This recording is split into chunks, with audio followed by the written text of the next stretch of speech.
Bienvenidas y bienvenidos al episodio número 58 de Chismes de Historia y Ciencia, el podcast en el que mi papá, que es como una enciclopedia humana, nos explica temas que muchos de nosotros fingimos que sí entendemos, pero no es cierto. Y por fin llegamos a la tercera y última parte sobre Napoleón. Créanme que los 2 episodios anteriores habían estado muy tranquilos a comparación de este. Así es que sin más, vamos a adentrarnos al lado más oscuro de Napoleón Bonaparte.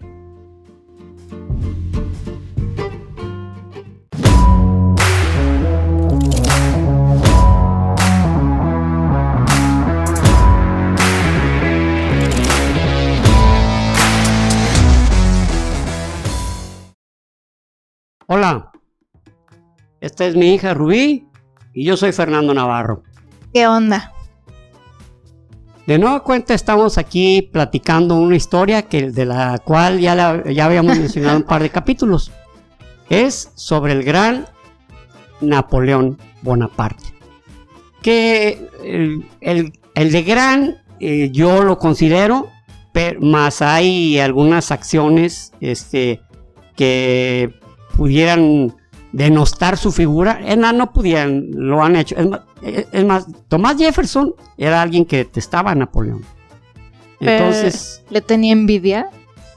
Pues hablaba muy mal de él, de que había provocado muchas muertes y él justificaba que solamente por poder. Pero bueno, estamos aquí de nuevo para contar esa historia. Para continuar. Sí, más bien.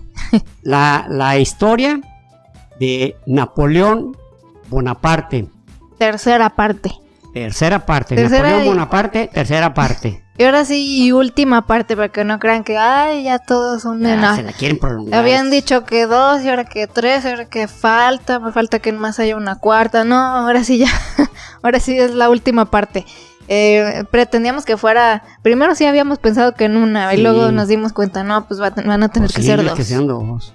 Y luego antes de grabar la segunda, no, falta mucho todavía, yo creo que sí van a tener que ser 3. Sí, en realidad sí fue.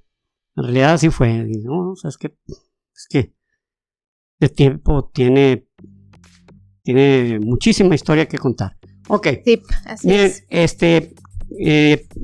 Les iba a mostrar unos libros, lo voy a hacer en este momento. Miren, se llama Napoleón. Estos libros, esta serie se llama Los Grandes.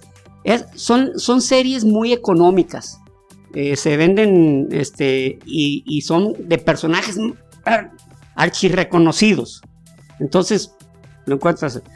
Ahora les voy a mostrar este libro de Robert Greene que se llama Las 33 Estrategias de la Guerra. Estaba yo buscando algunas de las aportaciones de Napoleón Bonaparte y dije, ¿qué estoy buscando? Vean la portada. No sé, literal es Napoleón, Napoleón Bonaparte. Sí, pues lo mencionaste en el episodio pasado, ¿no? Que gran parte, o bueno, que al menos como la tercera parte de estas. La tercera parte del libro habla sobre Napoleón Bonaparte y sus estrategias, sus planes, etcétera. Pero con esto se dan cuenta, y claro, esta foto es inigualable, ¿eh? Este retrato que le hizo se llama Jean-Louis David. Y es una foto reconocidísima, es la foto que más se utiliza sobre Napoleón, aunque hay... Pues pintura más bien, ¿no?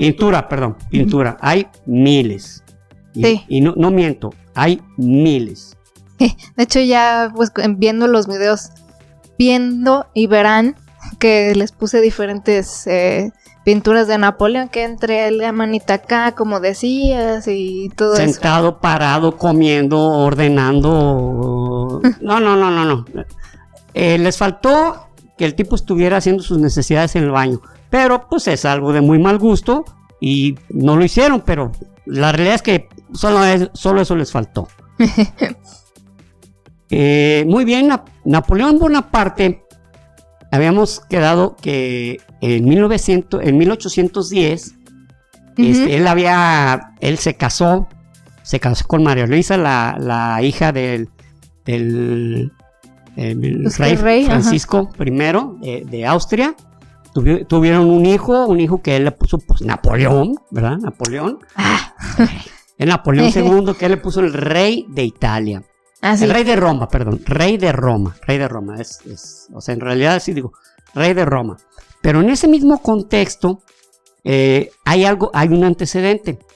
Se había librado una batalla y es importante que lo mencione porque más adelante vamos a ver por qué. En 1809 había habido una batalla que se llama la batalla de Wagrams contra Austria, la cual inicialmente había sido derrotado Napoleón, pero se empleó a fondo y ganó la batalla. Ganó esa batalla. Pero en esa batalla participó uno de sus mariscales de campo más, digamos que era muy, muy querido por él, ¿no? Era Jean-Baptiste, Bernardot. Okay. Jean-Baptiste Bernardot o Bernardet. Es importante este nombre porque más adelante. Puro más adelante. Nos traes con la suspensa. Jean-Baptiste Bernardot fue el que se casó con la primera gran amor de Napoleón, con Désirée Clary. Y se convierte en el rey de Suecia. Ok. Entonces cuando se casaron él no era rey de Suecia. No. Él no era un rey de Suecia, pero era el mariscal de campo de Napoleón, era uno de sus dedos chiquitos, como decimos. Entonces, en esa batalla de Wagrams,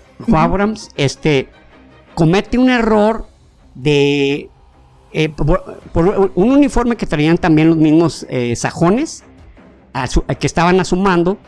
Se genera lo que se le llama un disparo como fuego amigo,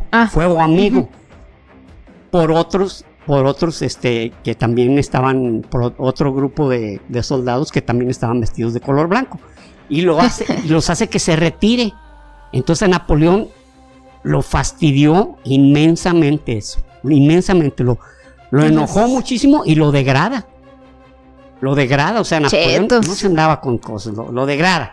No había segundas oportunidades aquí. No, la regaste, te retiraste del campo, no me pediste permiso, debiste haberme mencionado. O sea, Napoleón era al mismo tiempo de genial controlador. O sea, era un tipo que alguien podía tener una muy buena idea, pero Napoleón tenía que aprobarla.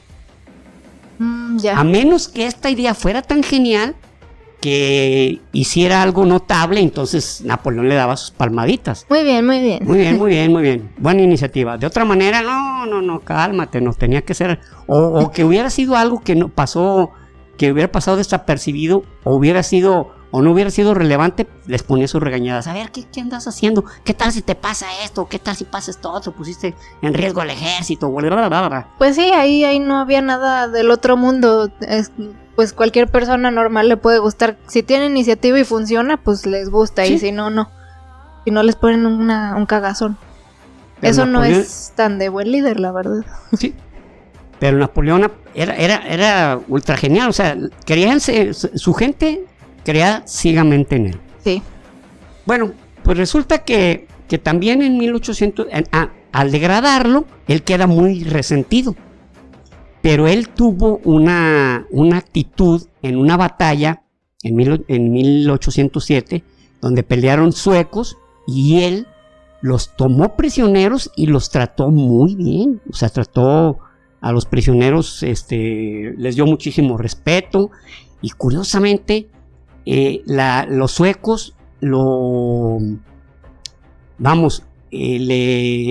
tomaron mucho cariño, porque aparte de respetarlos, mencionó que eran muy valientes, que pues que era el momento de luchar, pero que el emperador era realmente una formidable fuerza de guerra, y era pues a veces imposible lograr algo ante él. Y hombre, que lo invitan a ser su soberano, cabrón. No manches, qué cura. O sea, no en ese instante, o sea, pasaron Ajá, sí, unos sí. años cuando, oye, y él se la dijo, ay, caray, será bueno. Y aún ya degradado le dice a Napoleón, oye, ¿sabes qué? Me están ofreciendo el trono de Suecia. Y se burla de él, cabrón. Dice, ay, no manches, ¿qué te pasa? O sea, bueno, se burla de él. Entonces él todavía más se Pues molestó sí, y sí, sí. acepta. Claro. Acepta, se vuelve el rey de Suecia. Para Napoleón, pues decía, bueno, pues va a ser mi aliado de todos modos, pues rey de Suecia. Ya tengo a Suecia en el Ya bolsillo. tengo Suecia conmigo, ¿verdad? Entonces,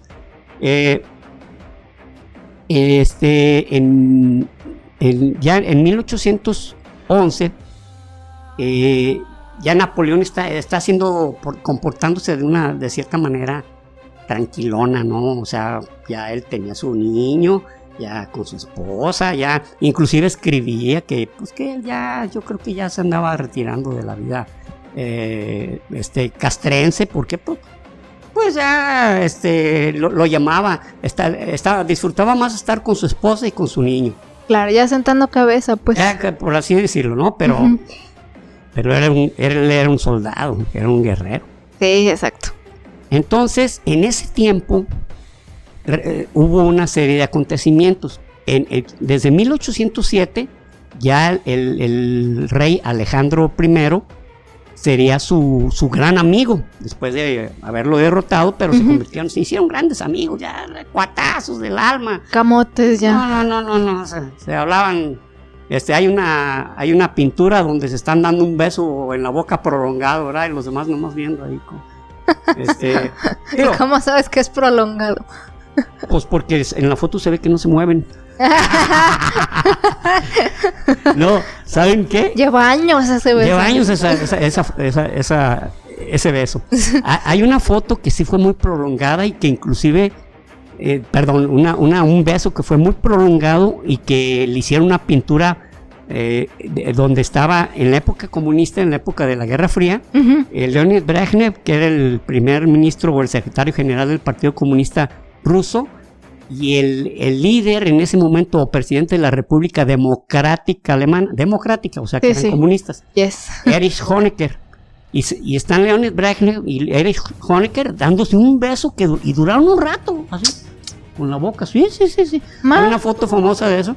Y un artista en el muro de Berlín pintó la escena y puso algo así burlándose de ellos, ¿no? De esos asesinos o algo por el estilo, ¿no? Cosa que borraron luego, ¿no? Pero esa foto es famosa, ¿no? De que duraron un buen rato ahí, pues transmitiéndose la buena vibra, ¿no? No manches, pero si son súper anti-gays ellos, no entiendo eso. Prohibieron a los gays porque luego se les antoja o algo, ¿no? Yo creo, pero sí, verifiquen eso, cuando el muro de Berlín, casi a la caída, Leonid Brezhnev y Erich Honecker. Y pueden verificar ahí qué besos tan sabrosos están dando ahí. Aquí se los voy a poner, claro que sí. Muy bien, pues, cuatazos Alejandro I y de hecho, antes de pedir a María Luisa como a pedírsela a su padre para que fuera su consorte, él le dijo a Alejandro I que si le daba la mano de su hermana Catalina, ¿no? Pues para que fueran cuñados. Cuando eso ya fue en 1809, cuando él ya dijo no, voy a deshacer de Josefina, ya vi que yo sí puedo. ¿Se acuerdan que les había comentado que él embarazó a María Valescova? Bueno, busco el nombre y se los pongo aquí. Él había embarazado a esta mujer, muy guapa por cierto, polaca. Sí. Entonces se da cuenta pues que él sí tiene con queso las enchiladas. Entonces pide el hermano de Catalina, María Valesca. Ah, sí, Valesca.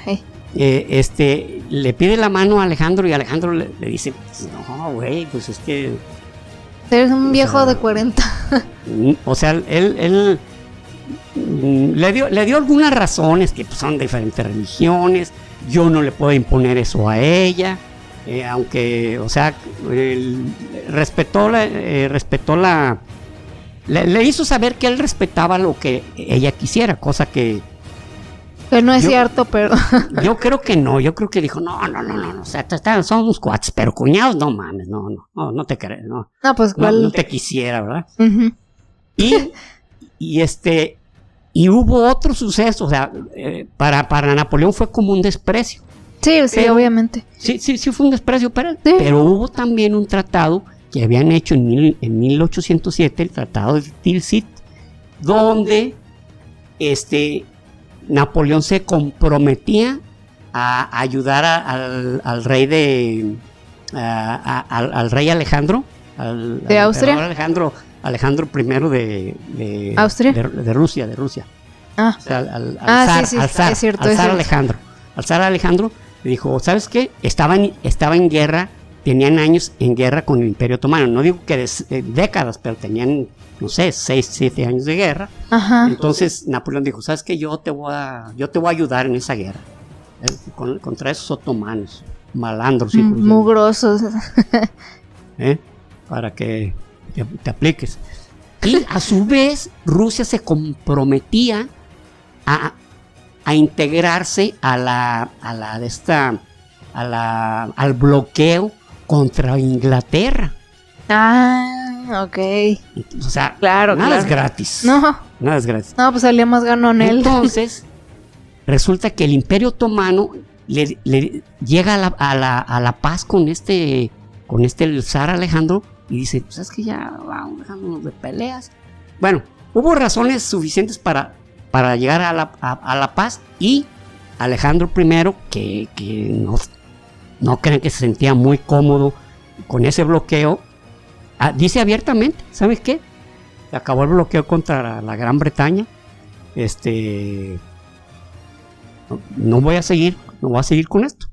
Pero, o sea, ¿los otomanos se decidieron la paz antes de empezar con Napoleón, o ya que Napoleón se les partió su madre?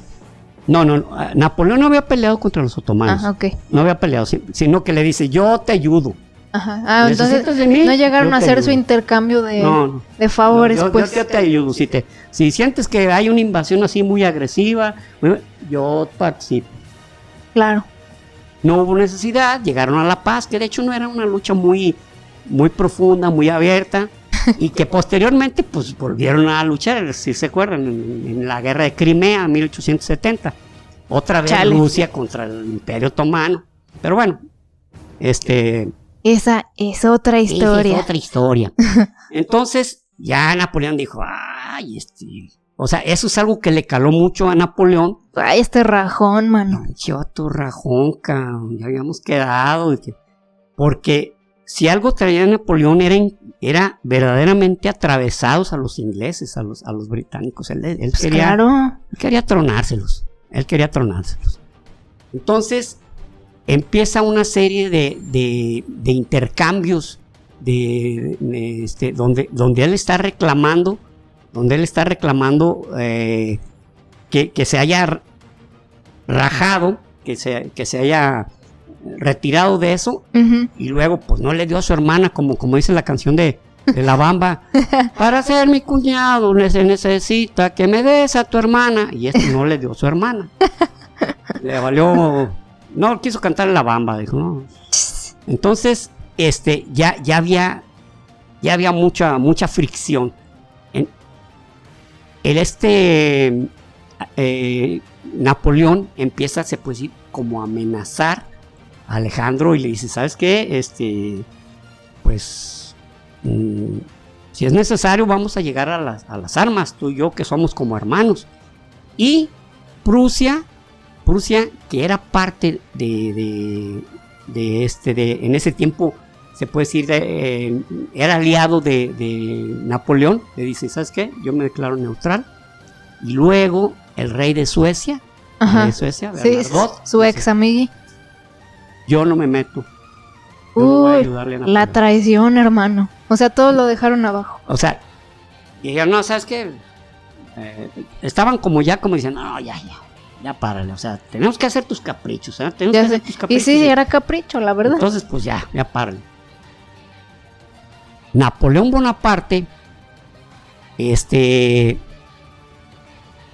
declara que el haberse retirado del Tratado de Tilsit era un casus belli.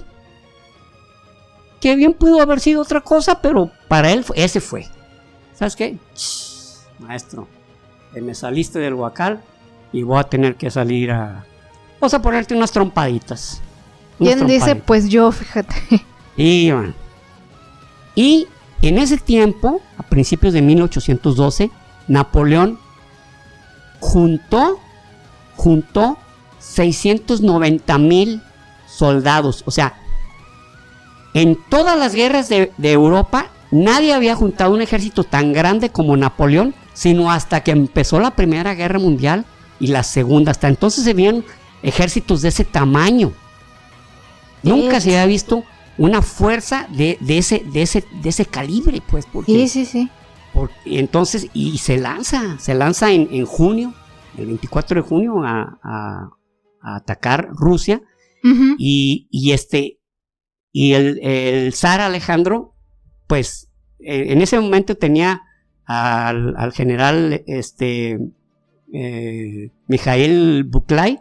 Uh-huh. Era como su general, y era un tipo listo. Y empezó a una lucha, pero era una lucha muy curiosa. No curiosa, sino era una batalla que Alejandro planteó desde un principio. ¿Sabes qué? Déjalos que se metan, que se vengan, se metan. No es lo mismo luchar a unos kilómetros de París o a unos kilómetros con los aliados, a meterse hasta el corazón de la madre Rusia. No es lo mismo, que se vengan. Entonces, pues empiezan las hostilidades. Y una primer pelea que se dio, llega Napoleón. Bueno, Napoleón era el ejército, cruza el Dnieper, el río de Rusia, ya no había un vuelta atrás, como había dicho Julio César, la suerte está echada. Uh-huh. Como dijo, bueno, la suerte está echada, o sea, cuando cruzó el Rubicón, sí, que dijo ya, no hay vuelta atrás, ahora vamos directitos. Y empezó una serie de deserciones porque había muchos soldados que no tenían la experiencia. Y luego había también una serie era tan inmenso el ejército. Ajá. Que pues, como les había mencionado, Napoleón creó el sistema el sistema de grupos, de equipos. Ah, sí. Uh-huh. Para... Que cada uno tenía una función. Que cada uno tenía sus propios cocineros, panaderos, herreros, los que les ponían las cerraduras a los caballos. Entonces, cuerpos le llamaba él. Uh-huh. Entonces, eran inmensos. Entonces, la logística estaba muy, muy complicada. Sí. Y algunos empezaron a desertar. Antes de la lucha ya empezaron a desertar porque no se alcanzaban a algunos suministros. Y llegando a la primera batalla fue en agosto. Uh-huh. En agosto de 1812 en Smolensk. Smolensk fue una batalla donde Napoleón prácticamente deshizo Smolensk, la convirtió en tierra, la hizo pedazos. Y era una ciudad sagrada para la religión ortodoxa. Smolensk es una ciudad sagrada, es una ciudad, como quien dice, santa. Claro. Entonces, Napoleón no tuvo piedad, ¿no? Prácticamente se deshizo de Smolensk. ¿Civiles y todo había o no? ¿Dónde? ¿Civiles había y eso? Sí. O sea, obviamente no mató a todos los civiles, pero entre los fragores de los disparos de cañones y la entrada de la infantería y la caballería, pues no solamente morían soldados, morían civiles, muchos civiles. Entonces, pero siguieron con esa táctica. ¿Qué hacían también los rusos? Contaban con un grupo de cosacos, eran 25,000 más o menos. Los cosacos eran gente de la estepa rusa que luchaba a su manera y eran bravísimos. Sí, es lo que te iba a decir, que eran pero súper canijos, o sea. Eran aguerridos, valientes, no se daban y les gustaba la sangre, Yes. Entonces había incursiones de cosacos que atacaban los flancos y hacían una matazón y pues no había manera de defenderse porque no era un ataque directo, sino que era como una guerrilla. Veían un flanco descubierto y llegaban y hacían una matazón. Encontraban otro flanco y llegaban, hacían otra matazón. Entonces ya prosiguió el ejército de Napoleón y llega una batalla que quedará siempre escrita dentro de la historia como una guerra sangrientísima, la batalla de Borodino. La batalla de Borodino estaba a unos cuantos kilómetros de Moscú. Ah, ok. Estaba, o sea, ya no existe. Bueno, está. Okay. Entonces, pero ahí en esa batalla ya no estaba el general Mikhail Buklay, sino que ya estaba el general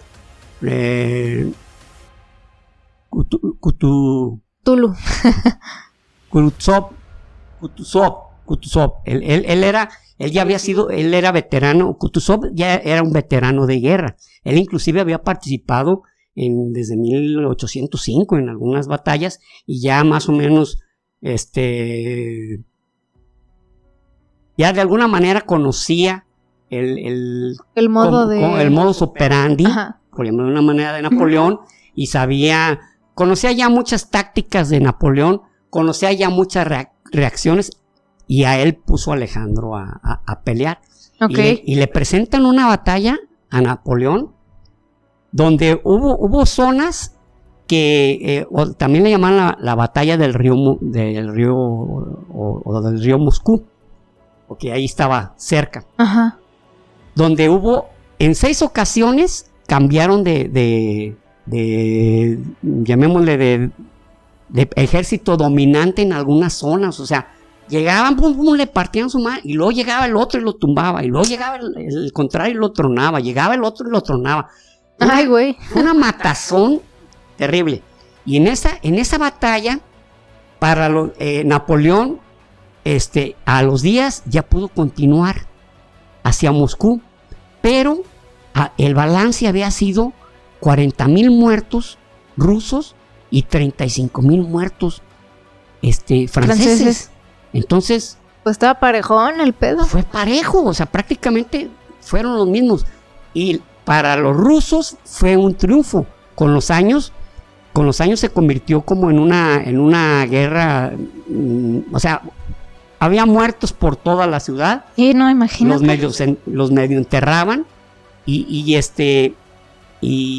quedó destruida gran parte de Borodino, pero esa batalla fue tan heroica para los rusos, para los japoneses, ¿qué tal? Para los franceses ellos ganaron, fue una guerra de paso, aunque perdimos mucha raza. Pero ellos perdieron más.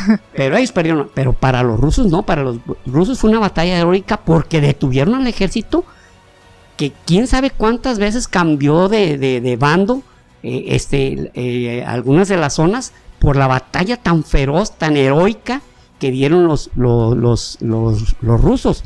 Sí. Así es que, por ejemplo, en 1869 una novela que escribió León Tolstoy, que se llama Guerra y la Paz, está basado en esa batalla.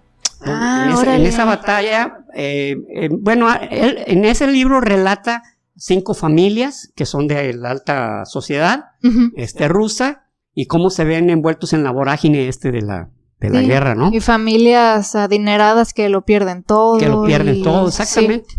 Entonces, pero está dedicado, Tolstoy le dedicó a esa batalla el libro de la Guerra y la Paz, porque inclusive Kutuzov, el general, el mariscal Kutuzov, que también se llamaba Mikhail, igual que Buklay, Kutuzov es el héroe en esa novela. Es el general, el general Kutuzov es el mero héroe de la batalla en la Guerra y la Paz. Un libro pesado de leer. Es gordísimo, y aparte, pues como toda buena y normal novela rusa, todo es emocionalmente cargado y no precisamente positivamente. Sí. O sea, de hecho vi una imagen, un meme que me dio mucha risa, así como que decía literatura, ¿qué? Francesa. Voy a morir por amor. Y luego literatura inglesa. Voy a morir por mi país. Y luego literatura, no me acuerdo qué otra. Y voy a morir por sabe qué cosa. Y literatura rusa. Voy a morir. Y dije, sí, es cierto. Sí. O sea, todo es dramático de hecho, pues vean, del mismo León Tolstoy, Ana Karenina, ¿cómo inicia? ¿Y cómo termina? Inicia diciendo, todas las familias sufren, pero sufren de manera diferente. O sea, empieza a hablar de sufrimiento, o sea. Pero bueno, así las novelas, inclusive Máximo Gorki, que también era ruso, también sus novelas estaban así como cargadas, como dice Rubí, con una carga emocional, así que no es tan fácil de digerir. Sí, pues está Crimen y Castigo también. Crimen y Castigo. Sí, me gusta mucho esa novela, pero sí, o sea, más bien me gusta no sé, a mí me gusta mucho esa novela, yo creo que es mi novela favorita. Y sí, pues es pesada, o sea, y todo el tiempo el personaje trae una carga emocional y ves cómo se está casi volviendo loco él solo, y pues así son, pero tienen su encanto, por eso también son tan famosas, ¿no? Por eso son literalmente... ¿Quién es el otro ruso también? Dostoyevsky. Fedor Dostoyevsky también, ¿no? Pero bueno, ya nos desviamos poquito. ¿Y entonces? Resulta que esa batalla fue tan heroica, la de Borodino, para los rusos, que también, aparte de la novela, Piotr Ilich Tchaikovsky le mandaron, tenía unos 40 años, él nació en 1840, el zar Alejandro II en 1881, le mandó componer una sinfonía a esa batalla. Se llamó la Obertura 1812, porque en 1812 pues, fue esa batalla. Pero pues de Borodino y de Moscú, claro. Pero es una melodía fantástica y muy conocida. Yo creo que es... claro. Es la que ponen. Es la que ponen en V de Venganza, ¿no? Esa canción. Exactamente, en la de V de Venganza. Sí. Y se oyen cañones. Y fue en 1820, iba a estrenarse en 1882, pero resulta que en 1881 el zar Alejandro II es asesinado. ¿Sí recuerdan cuando vimos el capítulo de los Romanov? Entonces, pues no alcanzó a estrenarse como se pretendía, o sea, pretendían hacer. Se dio a conocer, e inclusive Tchaikovsky decía que no le satisfacía, pero en realidad a mí se me hace genialísimo. Claro, además, a mí se me eriza la piel cuando la escucho, porque se escucha él logra meter el heroísmo, el sentimiento del heroísmo, el heroísmo de la batalla, ¿no? Sí. Entonces, pero él decía que le faltaba alma, pues no sé qué. Los artistas son severos consigo mismos. De hecho, Tchaikovsky era un gay reprimido, aunque se había casado, pero él era gay reprimido, entonces artista y a lo mejor con cierta represión sentimental, a lo mejor por eso él no quedaba satisfecho con lo que escribía, pues. Que escribió muchísimas más, ¿no? El Cascanueces, cierto. Genialísimo Tchaikovsky. Entonces, pues no pudo estrenarse. De ese tamaño era el concepto de los rusos sobre la batalla de Borodino. Y ya el 14 de septiembre de 1812 llegan a Moscú. Pero Kuznetsov sigue ¿cómo les digo? La línea de la tierra quemada. O sea, mientras estuvieron avanzando desde que entraron a la Unión Soviética, a Rusia, los franceses iban quemando tierras, envenenando pozos, llevándose res, o sea, que no tuvieran cómo suministrarse. Sí. Fue una táctica que estuvieron haciendo los rusos que les dificultó fue una de las razones de las deserciones, porque no había que comer, ni agua. Ni agua. Y luego, en una ocasión, en cumpleaños del monarca, de Napoleón, se le ocurre hacer 2 días con unos desfiles espléndidos por su cumpleaños. En Rusia. Y en ese tiempo, no, les alcanzaron a hacer de diabluras. No. O sea, realmente fue una pérdida estúpida de tiempo. La neta, qué tontería. Sí, pero... Y digo estúpida porque realmente después él mismo decía, hijo, ese día nos hizo falta un día. Más adelante veremos por qué. Como un día que perdió, le hizo falta posteriormente, ¿no? Sí, claro. Entonces, llegan a Moscú, y en Moscú está ahí Alejandro. No está Alejandro. Fíjense, ahí les va. Qué bueno que dijiste Alejandro. Alejandro estaba en San Petersburgo. En ese tiempo, San Petersburgo era la capital de Rusia, no era Moscú. Moscú era como la ciudad heroica, la ciudad de la fundación, la ciudad santa, la ciudad heroica y 1000 veces gloriosa para los rusos. Pero hacía poco más de un siglo, Pedro el Grande había fundado San Petersburgo, que es una ciudad bellísima. Un tiempo se llamó Leningrado, cuando precisamente en la Segunda Guerra Mundial. Así es. Pero empiezan a quemar a Moscú, o sea, literalmente a quemar la ciudad. Shit. Para que no tuvieran que comer. Digámosle, alcalde de esa ciudad se llamaba Rostopchov. Le dijo a su esposa, ¿sabes qué? Cuando recibas esta carta, Moscú estará ardiendo, perdóname. ¿Ese es el famoso incendio de Moscú? De Moscú, o sea, los mismos rusos, pero la idea no era que fuera un incendio tan brutal. ¿Qué pasó? Que los mismos rusos empezaron prisioneros rusos y los mismos rusos empezaron a quemar, y los franceses empezaron a criticar eso. ¿Cómo? Es su propia capital, ¿Cómo hacen la guerra? La guerra no se hace así, ¿verdad? O sea, en una de las frases de Napoleón, así no se hace la guerra, ¿cómo están quemando su propia capital?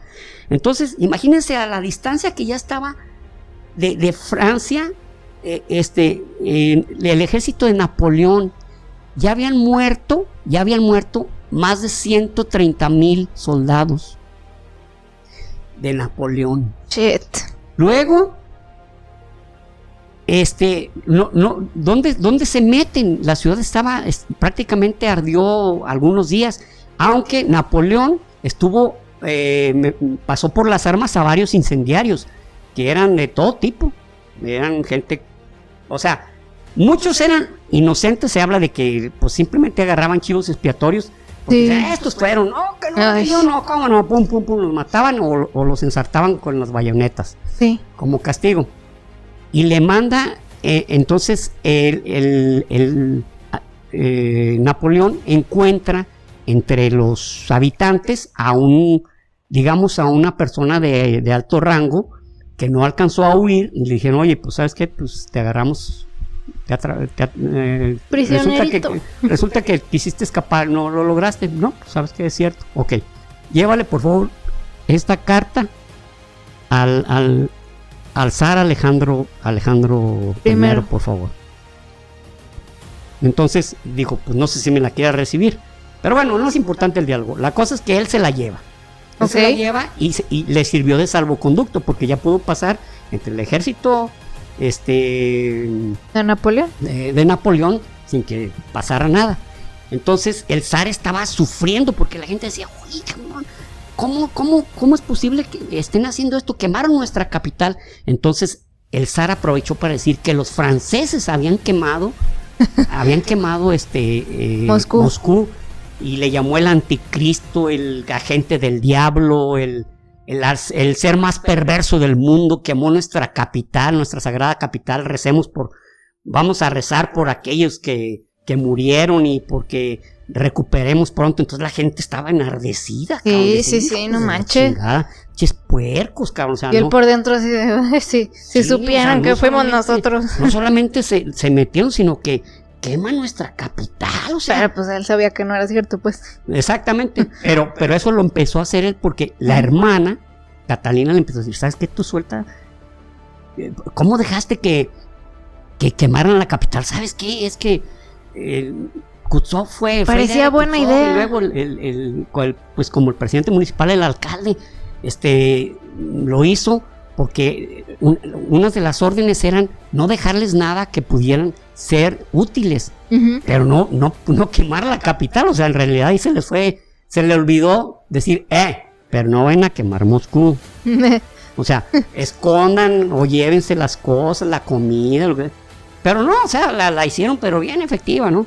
Entonces, Rostopchin, pues digo, pues es que pues yo creí que ese era el método. Pero la hermana, muy lista, dijo, tú diles que ellos fueron, cabrón. Y que estás enojado y llora y muestra tu tristeza y tu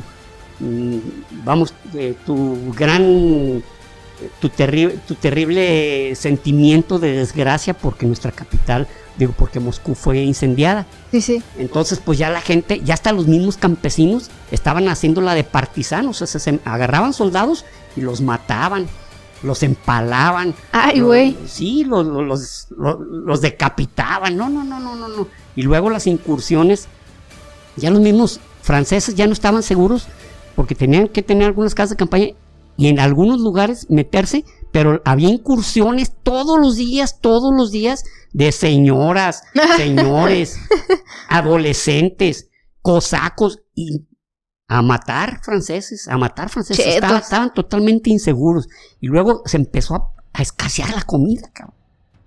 Y en la carta que le manda Napoleón al zar Alejandro, le dice, Alejandro, hermano, así, pues, tú sabes que esto no es necesario.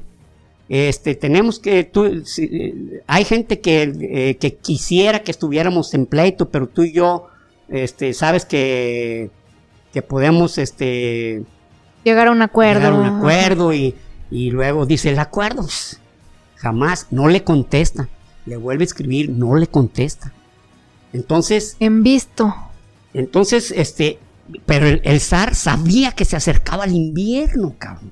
Entonces, claro. Dice, Napoleón dijo, no es tonto. Él sabe que no se puede seguir quedando en Moscú porque ya no tiene que comer, sus caballos ya no tienen que comer y regresarse le va a costar muchísimo. Entonces, o se va ahorita o va a pagar las consecuencias. Sabe que no puede con el invierno de Rusia, no como otros, ¿verdad, no como Hitler? Otros.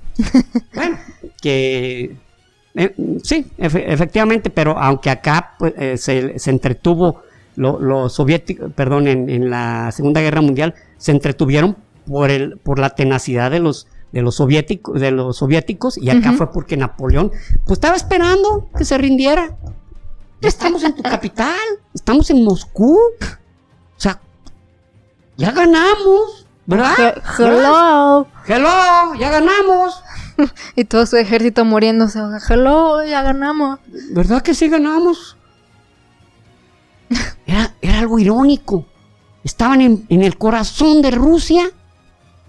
En suelo enemigo, sin suelo comida. Enemigo, habían vencido, pero estaban atrapados, cabrón. Entonces, ya llega octubre y ya varios de sus generales le dicen, ¿sabes qué? Ya entre ellos el mariscal Ney, que era uno de sus super incondicionales. Sí. Y ¿sabes qué? Pues tenemos que ir. Ya acéptalo, Napo. Acéptalo. Entonces, la ciudad está quemada. Entonces, ya cuando Napoleón dice, ¿saben qué? Nos vamos. Entonces empezaron a saquear la ciudad, o sea, llevarse lo que podían. Comida, pinturas de varios de maestros, como hechas rollo, para que pudieran caber más. joyas, lo que podían, ánforas preciosas y bueno, ya cargaron sus carretas y cargaron mucho material con los caballos. Ujú. Y pues vámonos. ¿Y ya qué? Y en el camino, pues empieza el infierno ruso, cabrón. 20 grados bajo cero. ¡Fuck! Entonces ya muchos se iban cayendo como moscas, cabrón. La comida escaseándose. Entonces, el general Kutsov Ujú. hizo una táctica de hacer que siguieran la misma ruta, o sea, que no siguieran otra ruta, para que tuvieran que seguir el mismo camino y los mismos soldados pudieran llegar a atacarlos y pudieran llegar los cosacos y hostigarlos. Esto provocó que llegaran a Borodino, no querían llegar, y llegaron y aquello olía horrible, horrible, o sea, cuerpos podridos, pedazos de miembros de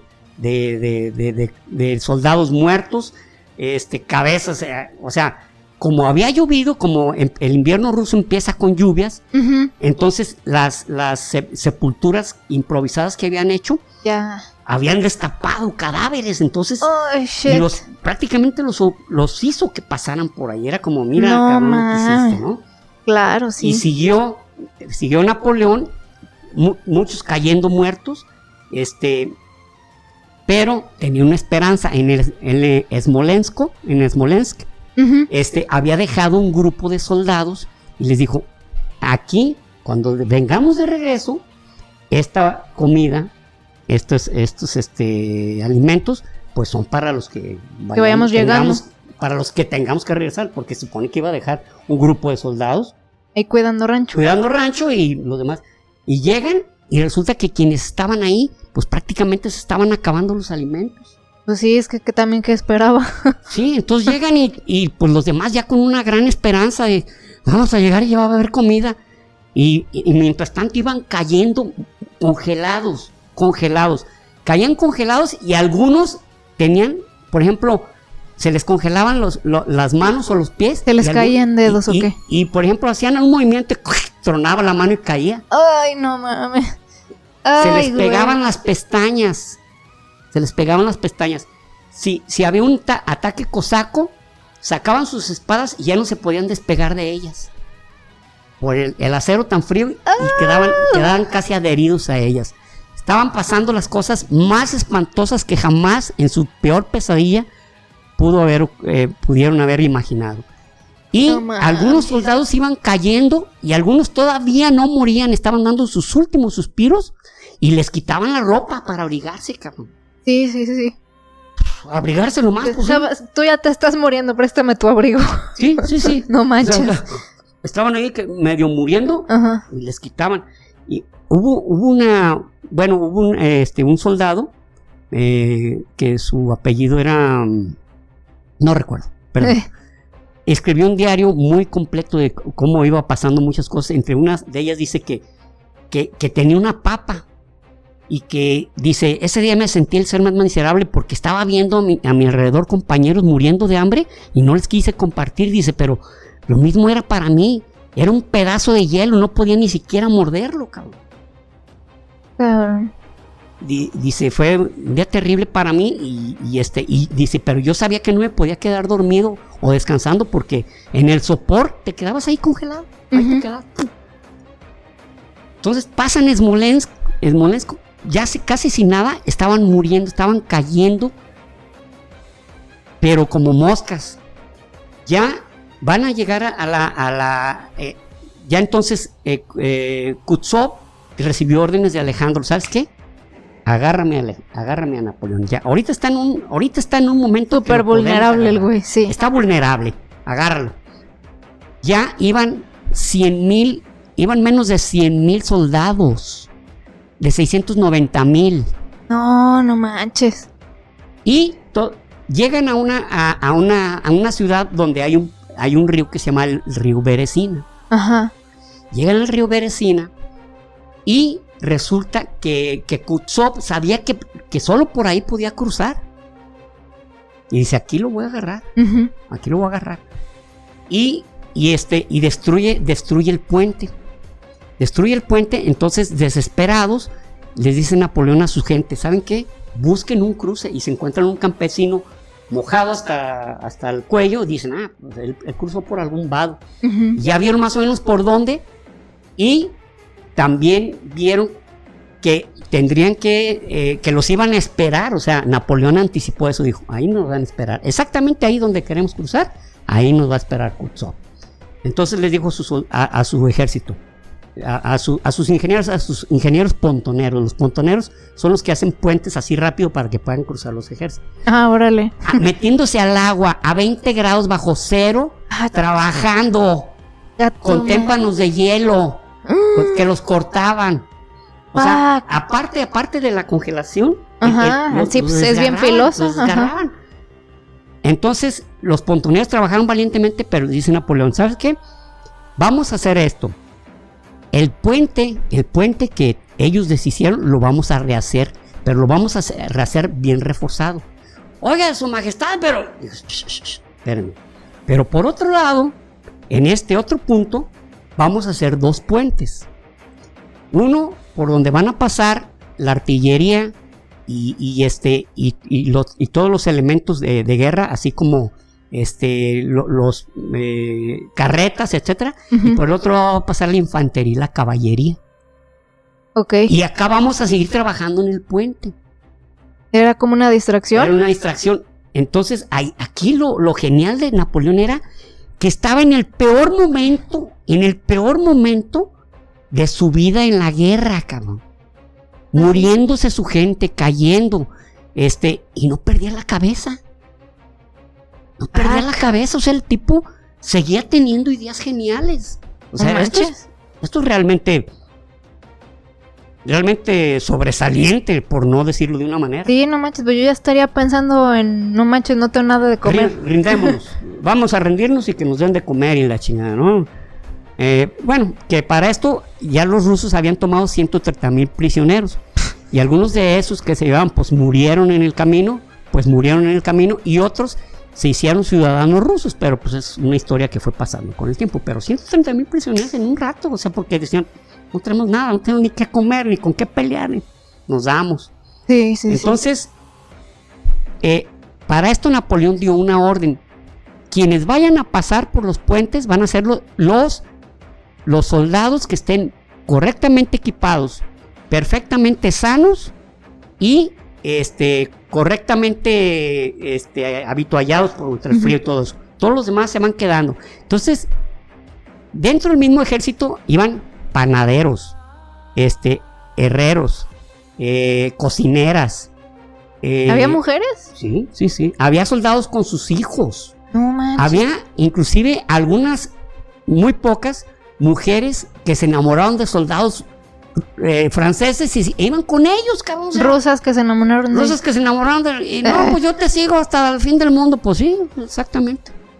Entonces ya llegó un momento en que ya Kutuzov se dio cuenta de la maniobra y quiso seguir a Napoleón, y Napoleón dijo, ya, se acabó. Los que pasaron.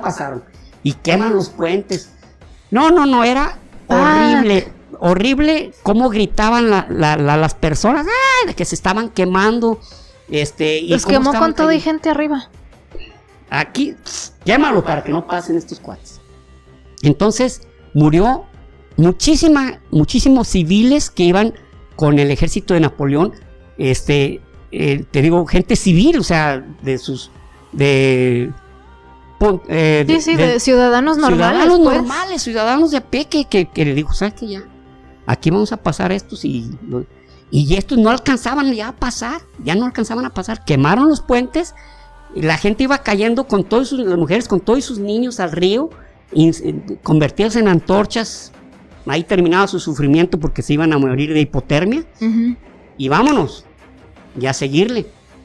Para esto, Napoleón se entera, porque Napoleón nunca se quedaba sin saber qué estaba pasando en París. Sin la chisma. Sin el chisme. Entonces le dicen, ¿sabes qué? Hay un individuo, Leos, que que dice que te moriste y que hay que hacer una junta de gobierno para nombrarlo el rey, ¿o qué? Para nombrarse él como presidente. Pero ya para eso ya iba Napoleón, que fue muy criticado por dejar a su ejército. Dejó su ejército. Y a su suerte, no manches. Y vámonos. Pero llega a París, y lo que eran, o sea, algo increíble. Llega Napoleón y dice, les voy a explicar que tuvimos un contratiempo. O sea, perdimos 500,000 soldados, perdimos medio millón de soldados, un contratiempo. Un pequeño... Entonces, y la gente sí le creía. Pues hubo un pequeño detalle ahí con su majestad en Rusia, pero pues aquí está otra vez y dice que va a seguir adelante. Pequeño inconveniente. Así que, o sea, le tenían una fe ciega, cabrón. Fe ciega. Creían totalmente en... O sea, oye, espérate, ¿cómo que te vas con un ejército de más de medio millón? De más de medio millón de personas y regresas con llegó como 40, llegaron 40 y tantos mil. Ni la décima parte. O sea, fue algo terrible. Pero para esto ya él empieza a integrar otra vez su ejército, integrar un ejército. Y ya en 1813 ya Rusia ya era una potencia, porque había derrotado el gran ejército de Napoleón, lo había aniquilado, había perdido 400,000 soldados. Manches. Y habían muerto casi 1,000,000 de civiles. No más. Casi 1,000,000 de civiles. Entonces, pero ya Rusia, como dicen, lo que no te mata te fortalece, o sea, salió fortalecidísimo. Sí. Y salió y con los austriacos, ¿saben qué, señores? Tenemos que ponernos las pilas con este güey, ya estuvo. Ya ponerle un alto ya estuvo. Entonces, en Leipzig, Leipzig, en Alemania, bueno, lo que era, en ese tiempo no era Alemania. Bueno. Todavía no existía Alemania, ¿no? Leipzig era Prusia, era parte del Imperio Prusiano.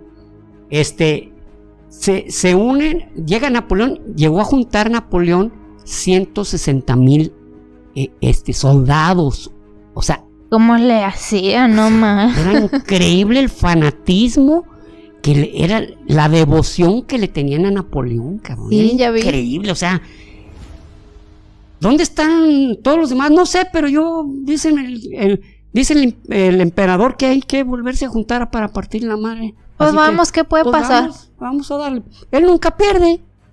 Así que pues no hay más que ir a batirnos. Y entonces ya para ese tiempo ya había perdido la guerra literalmente en España. O sea, ya en España ya no podía hacer nada, ya quería salirse. Y la parte del ejército de su hermano José salió con un pequeño ejército, lo que quedó de los franceses en España. Pero no se vinieron solos, sino que un ejército conformado por portugueses, españoles e ingleses se meten por la frontera, por los Pirineos, y llegan hasta Leipzig. Pero llegan ellos, y aparte Napoleón, aparte de ese grupo de soldados que traía, les dije 160,000, algo así. No, eran más, eran como 200, como el doble, como 240,000, algo así. No manches. Pero tenía otros 140,000 dispersos, pero como ya sabían perfectamente cómo actuaba Napoleón, sabían ya cómo pensaba. O sea, tantos años los había derrotado y los había humillado, que ya le conocían muchos trucos. ¿Y qué hicieron? Pues sí. 140,000 de infantería, pero que estaban dispersos en diferentes ciudades. Por ejemplo, uno estaba en Dresde y no lo dejaban salir. Lo estaban haciendo la guerra, no podía acudir a ayudar a Napoleón. Ya. Y luego se integró un capitán que se llamaba Schwarzenberg. Este general Schwarzenberg traía a los prusianos, a los rusos y a los austriacos con él. Luego, un general que se apellidaba Bennington, polaco. Curiosamente, ahí había una división. Bennington traía a los polacos, pero había un príncipe polaco que se apellidaba Poniatowski. Poniatowski lo acababa de nombrar, ¿cómo se dice? Mariscal de campo Napoleón. Ok. Y era también polaco. Y por el norte, ¿quién? Pues nuestro amigo Jean-Baptiste Bernadotte. Nuestro rey de Suecia. ¡Hola, mi rey! Te burlaste de mí y ahora mira. Vengo a hacerte la guerra, cabrón. Es más, de hecho, llegó tarde, pero hizo una gran batalla. Y como llegó tarde, de pronto lo estaban criticando. ¡Y se está haciendo pendejo! Porque como Napoleón lo hizo. ¿Era su amiguito? Era su amiguito, era su amiguis. Se está haciendo güey canijo. Sí, cabrón. Ya sabía. Ya sabíamos. Pero llega y no, presenta una gran batalla. Y en una batalla, en un lance, ¿de quién? De su cuñado Murat. Ah, ok. Lanza su caballería y le abre una brecha a Napoleón y logra escapar de un cerco. Algo no les conté y se lo voy a contar rápidamente. Los cosacos adoraban a Murat porque decían que era su alma gemela. Decían, mira, este güey no tiene miedo, es lanzado, es valiente y no se cansa el güey. No manches, qué cura. Los cosacos lo querían capturar, pero para adorarlo con él, o sea, prácticamente era su ídolo, cabrón. ¡Qué cura! Porque decían, es que este güey parece cosaco, cabrón, Usa nuestras tácticas, mira, es valeroso el güey, parece que no se cansa, parece que no tiene ni qué comer, parece que no... Te da miedo nada más de verlo. Dura todo el día peleando y ni siquiera toma un trago de agua el cabrón, o sea. Entonces Murat le salvó la vida a Napoleón, bueno, le abrió una brecha. Pero para eso ya en Leipzig, ya estaban ahí, le manda a su suegro, a Francisco I, diciéndole, ¿sabes qué? Vamos parando esto, vamos bajándole el ritmo a esta guerra y vamos formando un armisticio. Pero todos los demás dijeron, zar Alejandro II, Alejandro I, nanay, no vamos a... Y luego había un otro general que se apellidaba Brochet, que también venía por el lado del sureste, del noroeste. Entonces lo tenían totalmente copado. Esto fue a finales de 1813. Y en 1814 llega Napoleón a París y lo hacen abdicar. Dicen, ¿sabes qué? General, prácticamente nos estamos quedando hasta sin población. Sí, ya sé. Nos quedamos sin amigos.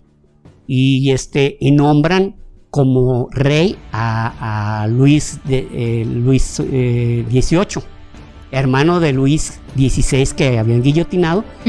Entonces entra. ¿Y no hubo un 17? Yo creo que sí, pero pues entre lo que estuvo haciendo Napoleón, pues murió o no entró. Pero Luis XVIII entró y lo nombraron el rey.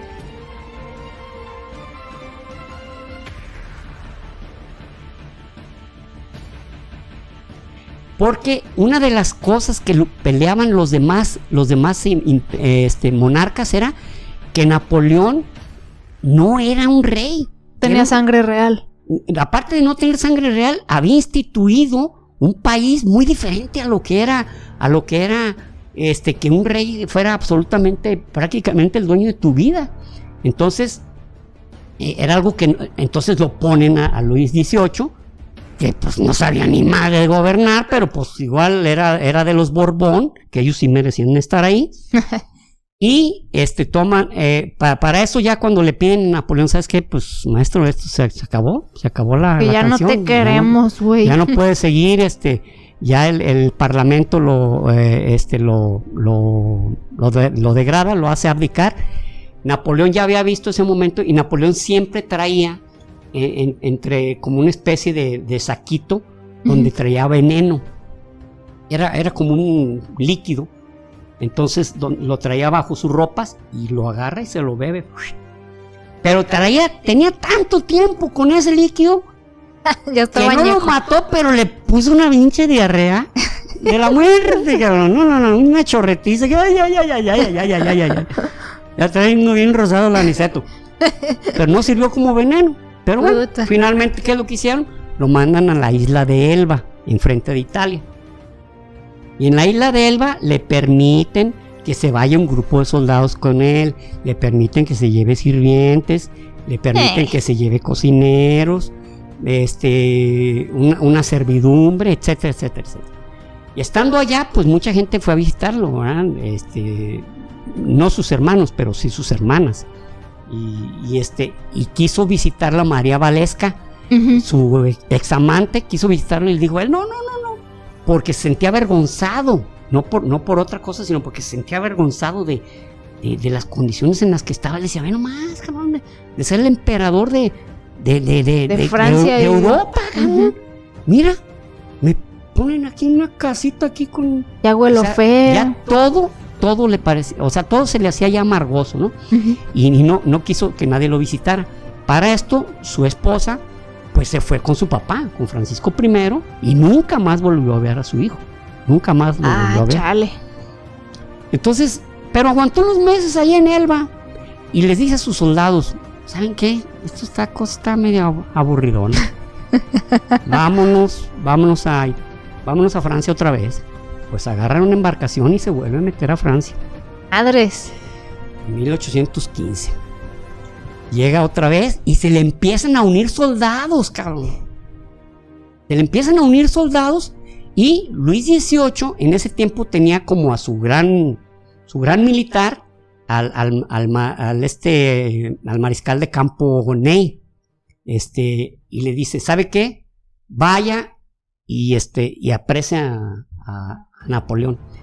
Y se encuentran y Napoleón Bonaparte se baja del caballo, empieza a caminar, le dice, soldado Ney, no reconoce a su emperador. Y Ney dice, preparen, apunten, y a mi orden le disparan. Y Napoleón camina más hacia adelante y abre los brazos y dice, ¿quién va a ser el primero que le va a disparar a su emperador? ¡Fuego! Pues nadie dispara, cabrón. Nadie dispara. Y empiezan a gritar, ¡Viva Napoleón! ¡Viva su majestad! Y se van con él y se abrazan con los otros soldados que traía. Entonces Ney fue frente a Napoleón y agarra su espada y se la entrega. O sea, era una señal de rendición antes. Y luego le dice, ¿para qué me entregas tu espada? ¿Cómo vas a defender a tu emperador si no traes tu espada lista? Y se la pone y le da un abrazo. Y se vuelve a armar el pedo. Se vuelve a armar. Y lo escucharemos en la cuarta parte, no se creen. Entonces, pero espérense, ya es para esto, pues ya estaba muy batido este atole, ¿no? Entonces, va hacia Bélgica y nombran a quien le haga frente a Wellington, al duque de Wellington. Le dicen, ¿sabes qué? Pues tú encárgate. Wellington era muy listo, era un tipo que ganaba batalla tras batalla, pero era muy diferente a Napoleón. Él era así como muy práctico. Está sucio, sáquenlo de la fila y así es. Napoleón era muy condescendiente con sus soldados, mis hijos les decía, entonces se genera una batalla muy famosa, la batalla de Waterloo. Yes. Donde Wellington, Napoleón ya olfateaba el triunfo, pero Wellington le hizo una trampa igual a la que él hacía, o sea, le aplicó su misma táctica. Había como una especie de monte, digamos, una loma. Ajá. Y se van acercando, los franceses se van acercando y parecía que iban cayendo como moscas los ingleses, y luego empezaron a llegar los prusianos. Entonces había que atacar rápido porque los prusianos no tardaban en llegar. Y en ese instante sale la infantería inglesa de detrás de la loma y empieza a tronar franceses. Pum, pum, pum, pum, pum, pum, pum, pum, pum. Se acabó la batalla. Toman prisionero a Napoleón y Napoleón se despide de una manera muy emotiva, donde les dice que los ama, que ama Francia, que nunca los olvidará, llorando literalmente. Bueno, el caso es que pero ahora ya no se lo llevan a Elba, se lo llevan a la isla de Santa Elena, que es una isla por allá perdida en el Atlántico. Se lo llevan los ingleses, y los ingleses están bajo su custodia. O sea, ya no le dijeron, te vamos a dejar tus soldaditos. No, nosotros nos vamos a encargar de tu jale. De hecho, él decía, me siento mal, me están envenenando. Y diario se quejaba de algo. No, ¿qué es? Napoleón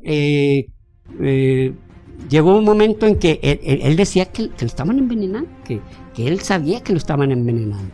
Órale. Y poco antes de morir, él falleció el 5 de mayo de 1821. El 5 de mayo, si se hubiera esperado un poquito más, hubiera sido la batalla de Puebla, donde derrotaron a los franceses, ¿no?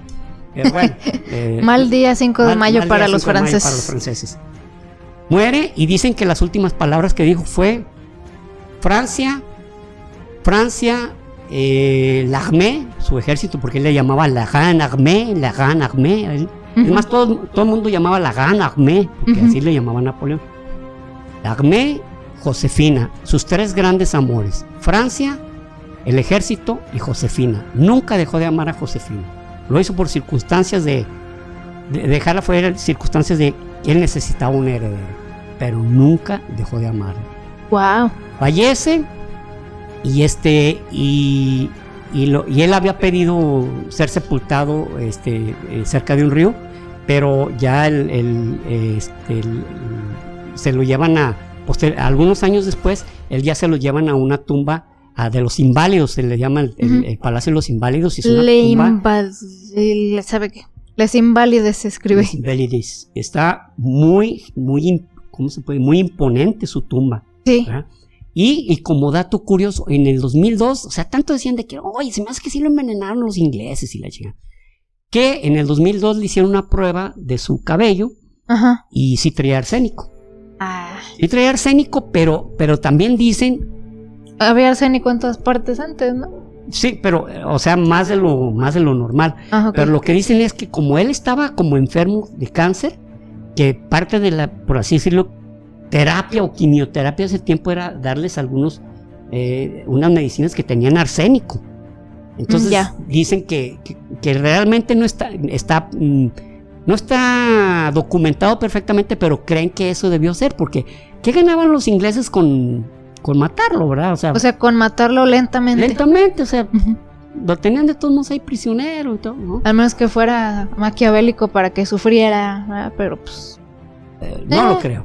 Sí, no, pero esto fue Napoleón Bonaparte, quien todo el mundo conoce, quien todo el mundo ha escuchado hablar algo acerca de él, y dicen que, o sea, muchos dentro del esquema del social dicen, él modernizó el mundo, o sea, porque provocó unos cambios verdaderamente radicales que empujó a los demás a obligarlos a hacerlo, ¿no? Y claro.